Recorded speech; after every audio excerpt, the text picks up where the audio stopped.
Mutiara Hikmah Official, menyingkap hikmah di balik sunnah. Salurkan donasi terbaik Anda untuk mendukung dakwah Mutiara Hikmah Official. Umroh akhir tahun plus daurah parenting Islami, sukses mendidik anak di zaman fitnah. Bersama Ustadz Hanan Yasir MA, Ustazah Imro'atul Azizah, 2 kali sholat Jumat. Kelas daurah parenting setiap hari.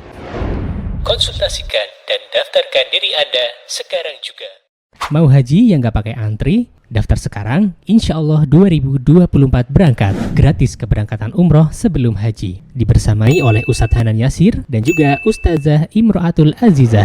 Buruan daftar sekarang juga, sebelum harga naik.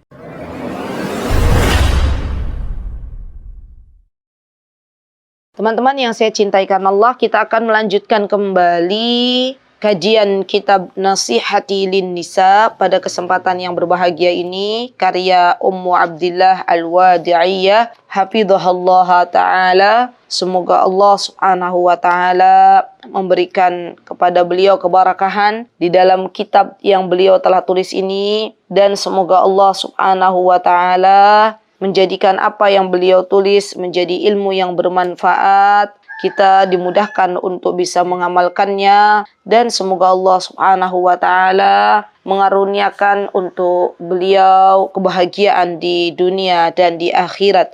Amin. Allahumma amin. Baik, hari ini insyaAllah kita akan melanjutkan di halaman 267 ya. Benar ya? Baik. Di sini ya akhwat, Rasulullah Shallallahu Alaihi Wasallam beliau benar-benar menjadi teladan untuk umatnya agar mereka senantiasa fokus di dalam kebaikan. Apa yang Rasulullah Shallallahu Alaihi Wasallam ucapkan kepada umatnya, apa yang dipesankan Rasulullah Shallallahu Alaihi Wasallam kepada umatnya, beliau subhanallah meminta kita untuk senantiasa istiqomah di dalam kebaikan. Di antara yang beliau misalkan, ya akhwat, di sini disebutkan waruyal Imam Muslim fi sahihi an Salamah bin Aqwa. Disebutkan di dalam Sahih Muslim dari Salamah bin Aqwa bahwa ketika itu ada seseorang, anna rajulan, berarti seorang laki-laki, sedang memakan di samping Rasulullah SAW bishimalihi, dengan tangan kirinya. Nah ini dia. Maka ketika itu Rasulullah SAW menegur orang ini ya, dan memerintahkan laki-laki ini atau orang ini untuk makan dengan tangan kanannya. Apa kata beliau? Faqala lahu qul biyaminik. Qul itu fi'il amr. Qul itu makanlah. Dengan apa makan? Dengan tangan kanan. Qala la astati'. Kemudian subhanallah, kata laki-laki ini, dia mengatakan, saya tidak mampu, saya tidak bisa gitu ya. Tidak bisa makan dengan tangan kanan, subhanallah. Maka subhanallah, di sini dikatakan ma mana'ahu illal kibr fama rafa'aha illa fi. Subhanallah. Maka di sini dikatakan dan tidak ada ya yang bisa mana itu melarang perbuatannya dia, maksudnya untuk bisa makan dengan tangan kanan itu, kecuali kesombongan yang ada di dalamnya. Maka kemudian dia tidak bisa mengangkat tangannya ke mulut. Lihat teman-teman, syahid di antara hadis ini intinya adalah ketika kita diminta oleh Rasulullah SAW untuk melakukan sebuah kebaikan, ketika kita dianjurkan untuk sebuah perbuatan yang baik, maka berusahalah ya, jangan tutup hati kita dengan sesuatu kesombongan, karena kebaikan itu membutuhkan azam. Kebaikan tidaklah datang kecuali setelah pertolongan dari Allah, itu ada azam yang kuat, tekad yang kuat. Ya, dan kalau kita benar-benar meluruskan niat, benar-benar kita bertekad untuk melakukannya, maka Allah pun akan menolong kita. Ya, namun kalau sebaliknya, ya, kita sudah mendengar apa yang disebutkan oleh Allah di dalam Al-Quran dan Sunnah, dan di dalam Sunnah hadis Nabi kita Muhammad SAW. Kemudian kita hanya sebatas mendengar, ya, kebaikan-kebaikan itu ada, tapi kita tidak mau melangkah, kita tidak mau berjuang, kita tidak mau bertekad untuk melaksanakan kebaikan itu, maka yang ada ya akhwat, ya kita tidak melaksanakan amal solih itu. Jadi amal solih kita sebagai ahlus sunnah wal jamaah harus meyakini bahwa amal solihnya seseorang itu ya ditakdirkan oleh Allah Subhanahu wa Ta'ala, juga kita diberikan kemampuan untuk memilih, dan juga untuk melaksanakannya. Ya, berbeda dengan kelompok-kelompok yang lain di luar sana yang mereka mengatakan bahwa amal solihnya seorang itu sudah majbur, sudah diperintahkan dari sananya. Tapi sebenarnya ya kalaulah memang semuanya sudah ditakdirkan oleh Allah dan tidak ada pilihan bagi manusia untuk memilihnya, maka kata para ulama, apa hikmahnya adanya neraka dan surga? Jadi kebaikan itu ya akhwat, jikalau memang kita sudah mendengar, kita sudah tahu, maka berdoalah kepada Allah agar kita dimampukan untuk melakukan kebaikan tersebut dan bergeraklah untuk melakukan kebaikan, karena kebaikan membutuhkan kesabaran. Ya, baik. Wa fi sahihaini an Ibnu Abbas radhiyallahu anhuma anna Rasulullah sallallahu alaihi wasallam dakhala ala rajulin ya'uduhu. Disebutkan di dalam sahihain, berarti ada Sahih Bukhari dan Muslim. Dari siapa? Dari Ibnu Abbas. Berarti dari Abdullah Ibnu Abbas, dari putra pamannya Rasulullah SAW yang bernama Abbas radhiyallahu anhu. Beliau bercerita bahwa Rasulullah SAW menemui seorang laki-laki untuk menengoknya. Dakhala ala rajulin. Siapa yang dakhal? Rasulullah SAW. Beliau menengok laki-laki ini dan beliau mendoakan laki-laki yang sedang sakit ini dengan sebuah doa, la ba'sa tahurun insyaallah. La ba'sa tahurun insyaallah. La ba'sa tidak mengapa, tahurun insyaallah tidak mengapa, sesungguhnya sakitmu itu semoga bisa menghapuskan dosa-dosamu. Insya Allah. Subhanallah. Jadi Masya Allah ya akhwat. Orang-orang yang berilmu ketika diuji dengan sakit, maka lihat bagaimana kalau kita lihat doanya Rasulullah SAW. Ya, la ba'sa tahurun insya Allah. Kalau dia berkeyakinan bahwa dengan sakitnya itu bisa menggugurkan dosa-dosanya, maka dia ridha dengan ujian sakit yang Allah berikan. Subhanallah. Ya, dan inilah perbedaan antara orang berilmu dan tidak berilmu, perbedaan antara orang beriman dan tidak beriman.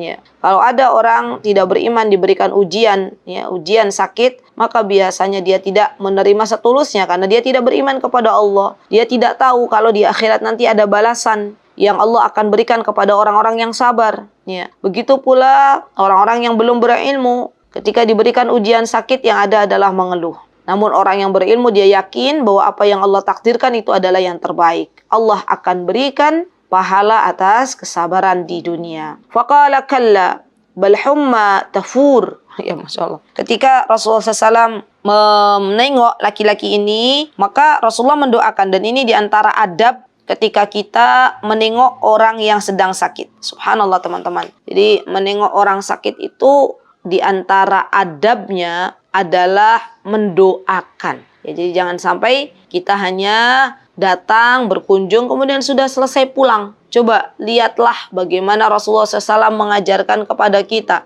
Ya, di antara adab menjenguk orang sakit. Ya, apa itu? Didoakan. Ya, subhanallah. Dan juga subhanallah teman-teman, bahwa ternyata ya Masya Allah, di antara yang bisa kita lakukan ketika menjenguk orang sakit, juga kita memotivasi. Jangan mencela dan nyinyirin, jangan. Tetapi kita memotivasi, mengingatkan kepada Allah Subhanahu wa Ta'ala, ya. Karena sesungguhnya kita semuanya adalah bersaudara, ya. Subhanallah. Dan kalau kita mampu untuk izin terlebih dahulu, ya, kita samping mendoakan, kita izin untuk meletakkan tangan kita, ya, dan kita doakan, ya, kita baca doa-doa ruqyah, itu juga boleh, ya. Misalnya dengan membaca al-mu'awwidhatain, ya, dengan baca surah-surah al-falaq, al-ikhlas, misalnya, ya, yang sebisanya ibu-ibu aja, ya. Dan misalnya kita meruqyah orang yang sakit itu, ya, Masya Allah, itu luar biasa loh. Dampak psikis yang akan diterima oleh orang sakit ketika didoakan, ketika diberikan motivasi, itu Masya Allah sangat-sangat luar biasa. Maka dari itu, Masya Allah ya, orang yang menjenguk orang sakit itu subhanallah pahalanya nggak tanggung-tanggung. Ya, kenapa? Karena memang Masya Allah ya, Allah tuh maha tahu. Ya. Kenapa? Allah maha tahu karena orang sakit itu kalau dikunjungi maka dia akan senang. Ya. Maka dari itu Allah Azza wa Jalla memberikan kepada orang-orang yang menjenguk. Ya, di dalam sebuah hadis disebutkan apa kata Rasulullah SAW. Idza 'ada ar-rajul akhahul muslim masya fi khirafatil jannah. Subhanallah. Apabila seseorang itu menjenguk saudaranya yang muslim, yang sedang sakit, maka dia seakan-akan berjalan, seakan-akan, sambil memetik buah-buahan di surga. Hatta yajlis, sampai dia duduk. Subhanallah. Fa idza jalasa ghamarathur rahmah. Apabila dia sudah duduk, maka diturunkan untuknya rahmat. Dengan apa? Ghamra itu dengan banyak, dengan kecepatan yang sangat deras gitu ya. Fa in kana ghudwatan shalla alaihi sab'una alfa malakin hatta yumsi. Subhanallah ya akhwat. Coba dengarkan ini. Apabila kita nih menjenguk orang yang sakit, saudari kita sesama muslim di pagi hari, maka 70.000 malaikat. Bukan hanya 1-2 malaikat loh. Jumlahnya nggak tanggung-tanggung, bukan ratusan, tapi 70.000 malaikat mendoakan agar dia mendapatkan rahmat hingga di waktu sore. Kalau jenguknya pagi. Wa in kana masaan, kalau kita jenguknya sore hari, shalla alaihi sab'una alfa malakin hatta yusbih. Ya, maka 70.000 malaikat mendoakan ia agar diberikan rahmat oleh Allah Subhanahu wa taala hingga waktu pagi. Subhanallah, subhanallah. Jadi Masya Allah ya, benar-benar menjenguk orang sakit itu adalah sebuah kebaikan. Dan kebaikan itu membutuhkan kesabaran. Ya, terkadang mungkin ada jarak ya yang jauh untuk kita tempuh dalam menjenguk orang sakit. Ya Masya Allah. Namun Allah Subhanahu wa ta'ala memberikan pahala yang luar biasa. Dan juga bagi yang menjenguk, subhanallah teman-teman, ini bisa juga hikmahnya ya. Yang kami rasakan tuh kalau pas kita menjenguk orang sakit, kita tambah bersyukur kepada Allah. Alhamdulillah atas nikmat sehat yang Allah berikan. Alhamdulillah ternyata duduk ya di depan kita tuh nggak muter-muter itu nikmat ya kan. Kalau ada yang sakit vertigo gitu kan, dia nggak bisa duduk tuh, dia langsung depannya muter-muter pusing gitu. Lah, bagi kita yang menjenguk, ya misalnya orang-orang yang sakit demikian, maka kita lebih bersyukur. Alhamdulillah, alhamdulillah, kita diberikan nikmat sehat. Ya Masya Allah. Jadi untuk kedua belah pihak tuh dapat manfaatnya, semuanya dapat gitu ya. Baik yang ditengok atau yang dijenguk ataupun yang menjenguk, sama saja. Ya, dua-duanya dapat. Masya Allah, Masya Allah. Allahu Akbar ya. Masya Allah. Baik. Kemudian laki-laki ini bilang ya, bal humma tafur. Ya, dia bilang karena dia sakit, ya sakitnya itu sakit demam, maka dia mengatakan bahwa sakitnya ini akan membinasakan dia gitu ya. Dan dia mengatakan apa di sini? Wa inna kaimat tuzirahul qabur. Ya. Sampai ala syekhin kabir. Oh, ala syekhin kabir berarti orang ini dia sudah usianya sudah sepuh, sudah lansia ya. Jadi ada orang lagi sakit, usianya sudah tidak lagi muda kan ya, kasihan ya Masya Allah. Maka dia bilang bahwa sakitnya ini akan membinasakan seseorang ya ketika dia sudah lanjut usia sampai dia masuk ke kubur ya. Hat kaimatu zirohul kubur.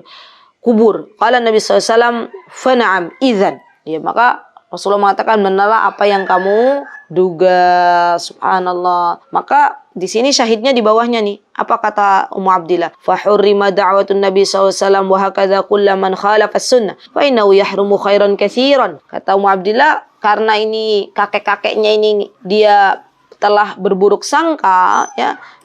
Rasulullah sudah mendoakan tapi dia mengelaknya, maka dia akhirnya tidak mendapatkan doanya Nabi kita Muhammad SAW ya. Kan harusnya dia dapat tuh doanya Rasulullah SAW. Tapi karena dia berusaha untuk mengelak, karena berusaha untuk tidak menerima takdir, karena berusaha untuk apa? Untuk ngeles, ya. Maksudnya untuk apa? Tidak benar-benar ridho dengan ketetapan yang Allah telah tetapkan, maka ini diantara ya tanda bahwa dia telah menyelisihi sunnah. Dan orang yang menyelisihi sunnah, maka dia telah dihalangi dari kebaikan yang banyak. Subhanallah. Baik, Walaqad kana sahabatul kiram ridwanullahi alaihim ajma'in yutabbiquna alkitab was sunnah asyadd min tatbiqil marid kalamut tabib. Subhanallah. Tolong digaris bawahi ini. Subhanallah. Para sahabat ridwanullahi alaihim, semoga Allah meridhai mereka. Mereka itu dalam mengamalkan Al-Quran, maksudnya dalam mengamalkan isi kandungan dari Al-Quran dan apa-apa yang dianjurkan oleh Nabi kita Muhammad SAW, mereka itu benar-benar taat, bahkan lebih taat daripada seseorang yang sakit dalam mentaati dokter gitu loh. Apabila dokter itu memberikan resep. Nah, gini loh teman-teman. Contoh misalnya ya, dalam kehidupan kita nih yang nyata. Ada orang sakit tuh. Ada orang sakit, misalnya sakit apa ya? Sakit jantung lah misalnya ya. Nah, dokternya tuh meresepkan sebuah obat. Ya. Pak, Bu, ini ya.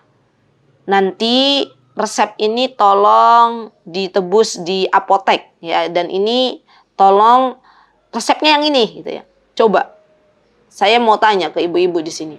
Pasien ini ketika dokternya meresepkan sebuah resep dan dia sudah tahu penyakitnya adalah penyakit jantung, dia datang ke dokter spesialis jantung, diresepkan dengan sebuah obat, apakah pasien ini akan menebus obat dengan resep yang dokter beri atau dia buat-buat sendiri tuh resep?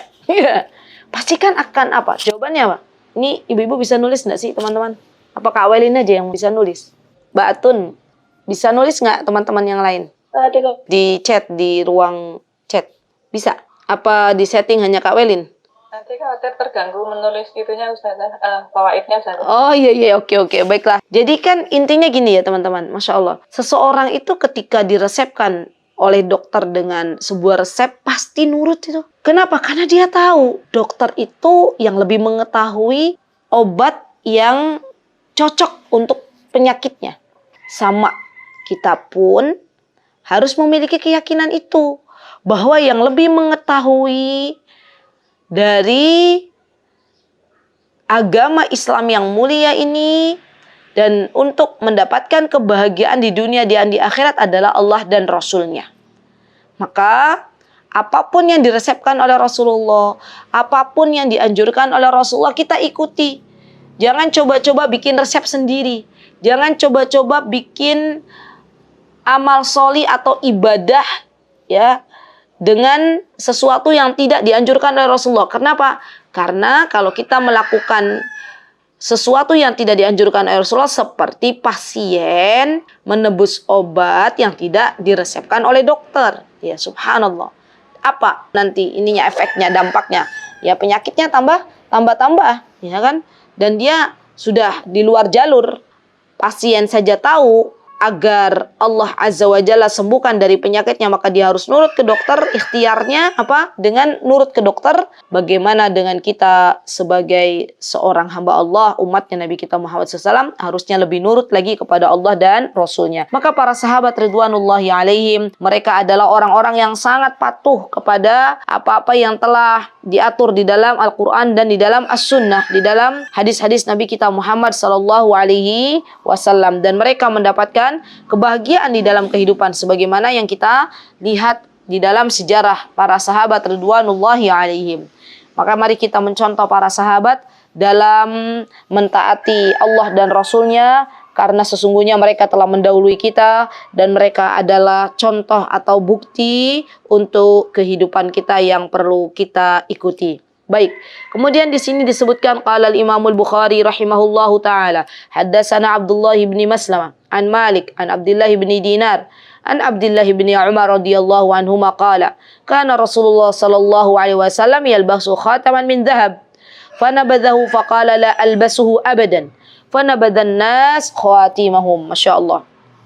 Nih, saking mereka tuh benar-benar cinta kepada Rasulullah SAW, mengikuti apa yang dilakukan oleh Rasulullah SAW dari gerak-geriknya, maka suatu hari disebutkan oleh Imam Bukhari bahwa Abdullah bin Maslamah, beliau mengabarkan dari Malik, dari Abdullah bin Dinar, dari Abdullah bin Umar. Ini nih, Masya Allah ya, Abdullah bin Umar nih juga termasuk salah satu sahabat yang dijuluki peniru Rasulullah SAW. Jadi Masya Allah ya, beliau itu sangat-sangat senang meniru Rasulullah SAW. Masya Allah. Dan ini menunjukkan bahwa beliau sangat mencintai Nabi kita Muhammad SAW. Di Abdullah bin Umar ini disebut-sebut termasuk sahabat ya yang sering kali meniru dengan gayanya Rasulullah SAW. Kenapa? Karena memang beliau cinta dengan Rasulullah SAW. Jadi kalau kita baca lagi biografinya Abdullah bin Umar, maka akan didapati apa yang dilakukan oleh Rasulullah SAW, beliau akan menirunya. Masya Allah, Masya Allah. Ini luar biasa ya. Sampai dalam apapun yang dilakukan oleh Rasulullah, ya beliau akan menirunya. Contohnya apa? Di sini disebutkan bahwa Abdullah bin Umar ya pernah waktu itu Rasulullah memakai cincin dari emas dan beliau membuangnya ya. Beliau tidak mau memakai cincin tersebut ya karena awalnya masih diperbolehkan, kemudian ada perintah untuk tidak boleh memakai emas bagi laki-laki, maka Rasulullah SAW melepaskannya ya. Dan beliau mengatakan, aku tidak akan memakai cincin emas ini selamanya. Maka para sahabat termasuk di dalamnya Abdullah bin Umar, mereka pun akhirnya ya melepaskan cincin-cincin emas mereka, subhanallah. Jadi begitu cintanya mereka kepada Nabi kita Muhammad SAW, apapun yang mereka lihat dari baginda Nabi kita Muhammad SAW, mereka akan tiru. Nah ini teman-teman, jadi kita sebagai umat Nabi kita Muhammad SAW hendaklah tahu apa yang diucapkan oleh beliau, apa yang diperbuat oleh beliau ya, dan kita pakai di dalam kehidupan kita sehari-hari. Baik, waruwi al-Bukhari fi sahihi min hadits Aisyah annaha qalat wa yarhamullahu nisa al-muhajiratul awwal lamma anzalallahu wal yadribna bi khumurihinna ala juyubihinna syaqaqna murutahunna fakhtamirna biha. Masya Allah. Lihat bagaimana kisah para sahabiyah ya. Bagaimana kisah para sahabiyah dalam ayat ini ya. Ummu Abdillah ingin mengisahkan kepada kita kisah pertama kali turun ayat hijab ya. Nah, di sini ketika diturunkan tentang perintah bahwa para wanita muslimah ya diperintahkan untuk berhijab, maka subhanallah para sahabiyah ini langsung mereka subhanallah memotong ya pakaian mereka dan menutup kepala mereka dengan kain tersebut. Dan ini ada dalam surah Nur ya, surah An-Nur. Teman-teman, surah An-Nur dan Al-Ahzab itu adalah dua surat yang kita seharusnya mengerti, tadabburi. Kenapa? Karena subhanallah surah An-Nur dan surah Al-Ahzab ini banyak sekali di situ perintah untuk kita sebagai kaum wanita gitu loh. Untuk kita sebagai kaum wanita bisa melihat aturan-aturan yang ada di dalam surah An-Nur dan Al-Ahzab. Nah, ini Allah Subhanahu wa taala menyebutkan dalam surah An-Nur ayat 31 yang disebutkan oleh Ummu Abdillah di sini, apa kata Allah Subhanahu wa taala? Wa qul lil mu'minat yaghdudna min absarihin. Lihat, Masya Allah ya, apa kebaikan yang bisa kita lakukan? Kata Allah Subhanahu wa taala, hendaklah para wanita-wanita muslimah ini, para wanita-wanita mukminah ini menahan pandangannya, menundukkan pandangan kepada laki-laki yang bukan mahram. Ya, subhanallah teman-teman, menundukkan pandangan ini bukan hanya Allah perintahkan untuk kaum laki-laki, tapi juga untuk kita para wanita mukminah. Kenapa demikian? Karena Imam Ibnul Qayyim pernah mengatakan bahwa di antara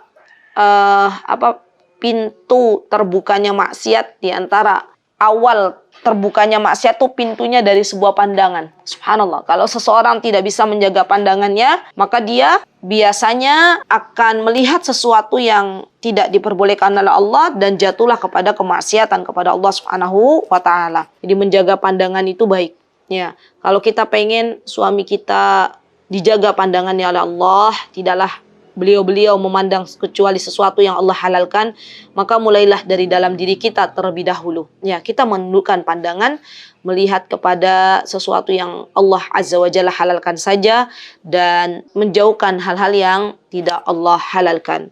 Jadi menundukkan pandangan adalah sebuah kebaikan. Kemudian di sini apa kata Allah Subhanahu wa taala, wa yahfazna furujahun. Lihat. Dan jagalah diri kalian, ya, jagalah kemaluan kalian. Subhanallah. Wanita-wanita yang baik adalah wanita-wanita yang bisa menjaga dirinya.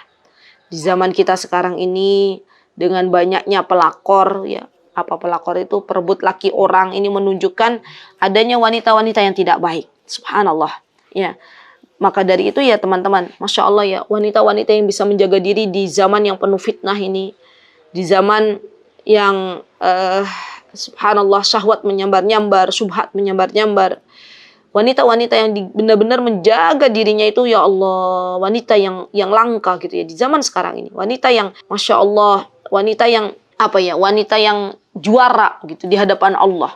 Maka besok wanita-wanita yang dia bisa menjaga dirinya, taat kepada suaminya, sholat 5 waktu, puasa di bulan Ramadan, besok Allah akan berikan di akhirat nanti untuk bisa masuk surga dari pintu manapun yang ia kehendaki. Kenapa? Karena kesabaran dia dalam menjaga pandangan ketika di dunia, kesabaran dia dalam menjaga diri ya ketika di dunia, itu adalah hal yang sangat luar biasa, Masya Allah.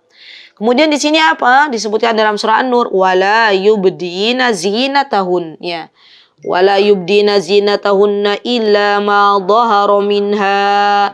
Sini disebutkan bahwa janganlah mereka menampakkan perhiasan kecuali yang biasa nampak daripadanya. Maksudnya kita tidak boleh menunjukkan perhiasan kita kecuali yang biasa nampak. Misalnya di kedua tangan gitu ya. Misalnya di kedua telapak tangan, ya itu kan sesuatu yang biasa nampak.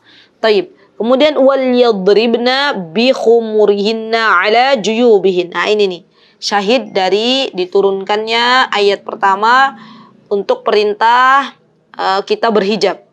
Apa kata Allah Subhanahu wa taala? Wal yadribna bi khumurihinna.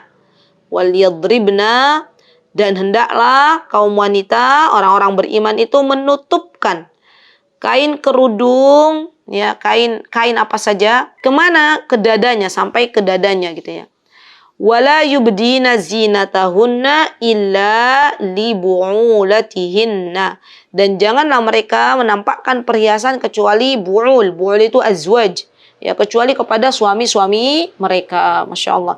Ini bagus banget ini ya. Perintah untuk berhijab ini juga ada dalam surah Al-Ahzab. Ya, Al-Ahzab ayat 59. Nah, ini juga penting nih teman-teman. Jadi, saya ulangi sekali lagi ya, surat An-Nur sama surat Al-Ahzab itu dipelajari. Dipelajari, ditadabburi, diamalkan. Juga bagi ibu-ibu yang saat ini punya anak gadis, itu juga boleh belajar bareng. Kurikulumnya apa? Kurikulumnya surah Al-Ahzab dan surah An-Nur. Ya, dibahas bareng, ditadabburi, dan disampaikan apa yang Allah Azza wa Jalla perintahkan dalam surah An-Nur dan surah Al-Ahzab. Ya, Allah Azza wa Jalla juga memerintahkan di dalam surah Al-Ahzab ayat 59, apa kata Allah? Ya ayyuhan nabi qul li azwajika wa banatika wa nisa'il mu'minin yudnina 'alaihinna min jalabibihin dzalika adna ay yu'rafna fala yu'dzain wa kana Allahu ghafurar rahima. Kata Allah, wahai para nabi, ya katakanlah kepada istri-istrimu, anak perempuanmu, dan istri orang-orang yang beriman, hendaklah mereka mengulurkan jilbabnya ke seluruh tubuh. Ya. Dan demikian itu agar mudah untuk dikenal, agar mereka tidak diganggu, dan Allah Maha Pengampun lagi Maha Penyayang. Subhanallah teman-teman. Jadi dalam melaksanakan perintah Allah yang satu ini, khususnya bagi kita orang-orang beriman, maka bersabarlah. Ya, bersabarlah. Terkadang subhanallah orang yang baru hijrah ya, dia mulai memakai memakai baju syar'i, itu kadang ini ya, ada cibiran dari orang-orang yang tidak menyukai, ada dia dapatkan komentar-komentar, ya maka bersabarlah. Ya, karena kita sedang menjalankan perintahnya Allah. Ya, dan hidup ini hanya sebentar. Hidup ini hanya sebentar. Baik. Kemudian di sini disebutkan wa qala al-Imam Muslim rahimahullahu taala, haddatsana Abu Kamil. Haddatsana Abu Kamil, siapa ini namanya? Al-Jahdari. Haddatsana Abdul Wahid يعني ابن زياد حدثنا الأعمش عن إبراهيم التيمي عن أبيه قال قال أبو مسعود البدري كنت أضرب غلاما لي بالصوت فسمعت صوتا مني من خلفي أعلم أبا مسعود فلم أفهم الصوت من الغضب قال فلما دنا مني إذ هو رسول الله صلى الله عليه وسلم فإذا هو يقول اعلم أبا مسعود قال فألقيت الصوت من يدي فقال اعلم أبا مسعود أن الله أقدر عليك منك على هذا الغلام فقلت لا أضرب مملوكا بعده أبدا. Ya Masya Allah, ya Masya Allah. Ini luar biasa ini para sahabat ini, Masya Allah. Masya Allah. Jadi ini sebuah kisah yang dikisahkan oleh Abu Mas'ud Al-Badri. Ia berkata beliau mengatakan bahwa kata Abu Mas'ud, aku tuh dulu pernah memukul salah seorang budak lelaki milikku. Jadi Abu Mas'ud dulu punya budak dan waktu itu pernah memukul budak ini. Ya, dengan apa? Dengan cambuk gitu ya. Maka ketika itu beliau mendengar sebuah suara ya di belakang beliau mengatakan, wahai Abu Mas'ud, i'lam Abu Mas'ud, ketahuilah wahai Abu Mas'ud, ketahuilah wahai Abu Mas'ud. Dan beliau penasaran gitu loh, siapa yang berkata ini. Ketika beliau tengok, ternyata yang sedang bicara itu adalah Rasulullah SAW. Maksudnya Rasulullah tuh orangnya tuh Masya Allah ya teman-teman, sayang banget, nggak tega gitu loh melihat ada seorang budak dipukuli oleh tuannya.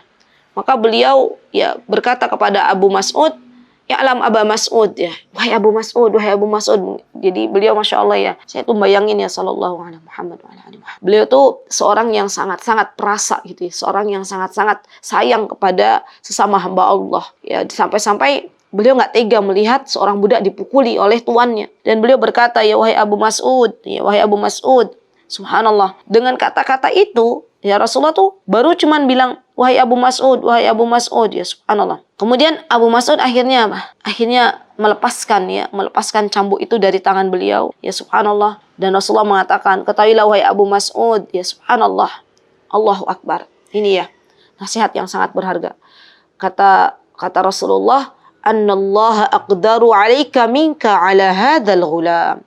Sesungguhnya Allah itu lebih berkuasa atas dirimu daripada dirimu atas budak ini. Maksudnya Allah tuh, wahai Abu Mas'ud, udahlah nggak usah kau pukuli budak ini. Sudah Allah yang lebih berkuasa untuk membalas apa yang dilakukan oleh budak ini. Masya Allah. Maka kata Abu Mas'ud, ketika beliau mendengar apa yang disebutkan oleh Rasulullah itu, kata beliau, setelah saya mendengar perkataan Rasulullah, maka saya tidak pernah memukul lagi budak satupun abadan. Ya mungkin selama hidup beliau, ya selamanya beliau nggak mukul lagi. Masya Allah, ini menunjukkan ya teman-teman, di antara ibrahnya, hikmahnya adalah kasih sayang Rasulullah kepada sesama orang beriman.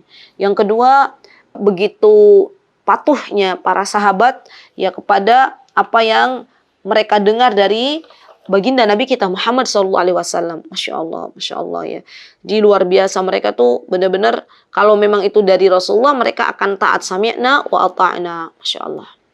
Wa qala al-Imam Ahmad haddatsana Yazid akhbarana Hammad bin Salamah an Abi, disebutkan oleh Hamad ibnu Salamah, Hamad bin Salamah an Abi Nu'amah atau an Abi Na'amah.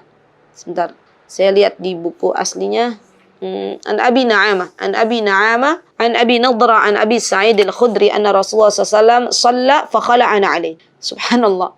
Ini kisah di mana Rasulullah SAW waktu itu melepas sandal beliau ketika beliau sedang sholat ya. Jadi perlu diketahui ya akhwat bahwa Rasulullah SAW beliau itu pernah ketika sholat ya beliau memakai sandal, dan ini juga zaman dulu kala ini diperbolehkan ya, karena kan kalau zaman dulu lantainya masih ini ya, masih tanah ya. Jadi pernah disebutkan Rasulullah SAW tuh beliau mengatakan, apa kata beliau, idza jaa ahadukumul masjid falyandur fa in ra'a fina alaihi ada aw qadaran falyamsah falyusalli fihima. Rasulullah pernah mengatakan kepada para sahabatnya, wahai para sahabatku, kalau di antara kalian itu akan mendatangi masjid, maka coba lihatlah di sandal kalian ada kotoran atau najis enggak, gitu ya. Kalau memang ada kotoran atau najis, maka dibasuh dulu. Dan kalian boleh menggunakan sandal di dalam sholat kalian. Ya. Jadi memang zaman dulu tuh boleh menggunakan sandal ya sholat di dalam masjid. Subhanallah. Karena kalau dulu kan sekali lagi ya lantainya masih tanah. Nah kalau sekarang teman-teman kita tahu masjid-masjid kan rata-rata pakai karpet ya. Rata-rata memang sudah bersih. Maka ini tidak perlu juga kita pakai sandal kotor terus masuk ke masjid gitu ya. Jadi memang masya Allah ada perbedaan. Namun kalau memang mau pakai tapi itu benar-benar sandalnya tuh terbebas dari najis ya enggak apa-apa ya. Nanti kalau di tempat umum itu kadang jadi fitnah ya. Ya, jadi ini sekali lagi bahwa ada perintah memang sholat itu menggunakan sandal. Nah, pada waktu itu Rasulullah SAW melepas sandal beliau. Ya, melepas sandal beliau. Khala itu melepaskan. Fa khala'an nas. Orang-orang mengikutinya pada dilepas tuh sandalnya. Ya, saking nurutnya, saking patuhnya, saking cintanya kepada Rasulullah. Melihat Rasulullah lepas sandal, mereka pun lepas sandal. Subhanallah ya. Subhanallah, Allahu Akbar nih. Mereka nggak tahu tuh apa yang terjadi pada Rasulullah. Pokoknya yang penting Rasulullah lepas. Masya Allah ya. Sampailah akhirnya mereka bertanya kepada Rasulullah ya.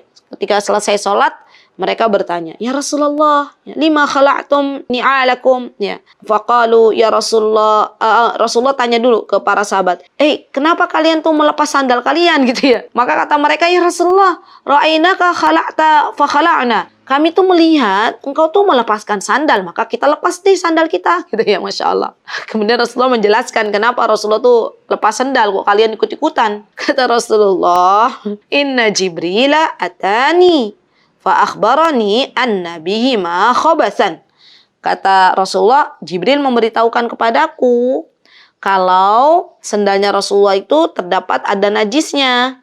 Ya, maka Maka saya lepas. Fa idza jaa ahadukumul masjid falyaqlib na'lahu falyandur fiha fa in ra'a biha khabathan falyumassyahu bil ardi thumma liyusalli fihima. Maka kata Rasulullah, kalau kalian tuh datang ke masjid, lihat tuh di balik sandalnya.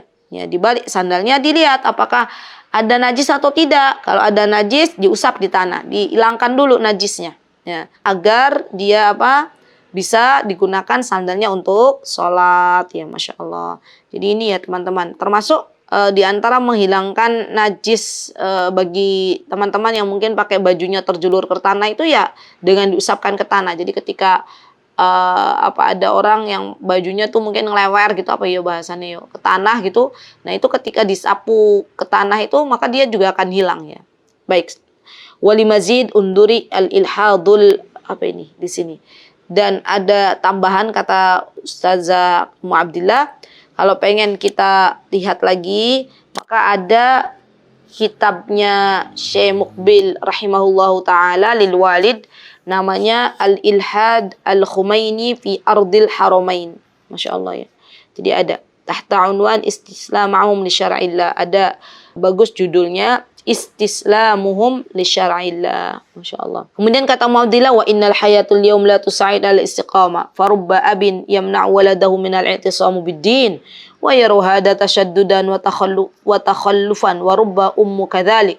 Wal mujtama' yarahu annahu qad ghayyara dinahu wa rubba zawjin yathbutu zawjatu wal 'akas wal mu'inuna qalin wa ahlu syaqbu katsir la katharamahumullah. Subhanallah. Jadi kata Ummu Abdillah, subhanallah ya teman-teman, apa kata beliau di masa kini ini ya, subhanallah, di masa di mana syubhat itu sudah menyambar-nyambar, maka Masya Allah ya, banyak orang-orang itu yang sudah tidak lagi istiqomah ya, subhanallah. seorang ayah ya terkadang justru menjadi penghalang bagi anaknya untuk berpegang teguh dengan agama yang mulia ini. Ya subhanallah, seorang ibu pun demikian. Subhanallah. Jadi kata beliau, ketika anak-anak kita itu ingin istiqomah memegang agama Allah yang mulia ini, ya akhwat, kita sebagai seorang ibu pun harus bisa mendukungnya. Ya subhanallah, harus bisa mendukungnya. Karena celakalah bagi seorang ayah atau bunda yang justru menjadikan anak-anaknya akhirnya terlena dengan dosa dan maksiat. Akhirnya melupakan Allah Azza wa Jalla. Ya. Jadi kita sebagai seorang ayah, sebagai seorang ibu, sebagai orang tua, maka kita seharusnya benar-benar menjadikan anak-anak kita istiqomah dengan apa? Dengan memberikan teladan yang baik.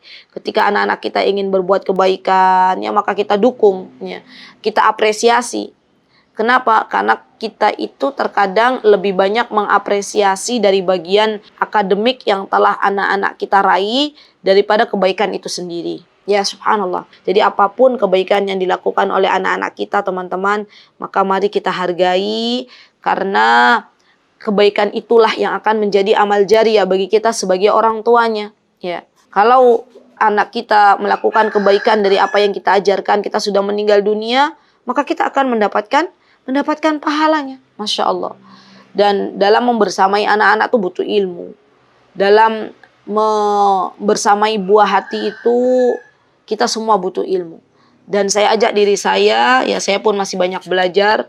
Dan teman-teman, mari kita menjadi hamba-hamba Allah yang menjadi pembuka pintu kebaikan. Kapanpun ada kebaikan yang bersumber dari Al-Quran dan As-Sunnah, maka kita mari bersama-sama Bismillah, tawakkalna 'alallah, kita meminta kepada Allah, ya, kita menyerahkan diri kepada Allah, kita bersama-sama untuk bisa menjadi pribadi yang lebih baik lagi. Semoga Allah Azza wa Jalla memudahkan langkah kita untuk terus menjadi orang-orang baik, ya, selama kita hidup. Dan orang-orang akan merasa kehilangannya ketika kita sudah tidak ada lagi di dunia. Wallahu taala alam. Jazakumullahu khaira.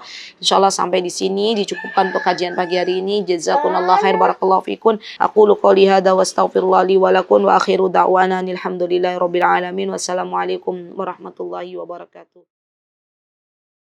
Mutiara Hikmah Official, menyingkap hikmah di balik sunnah.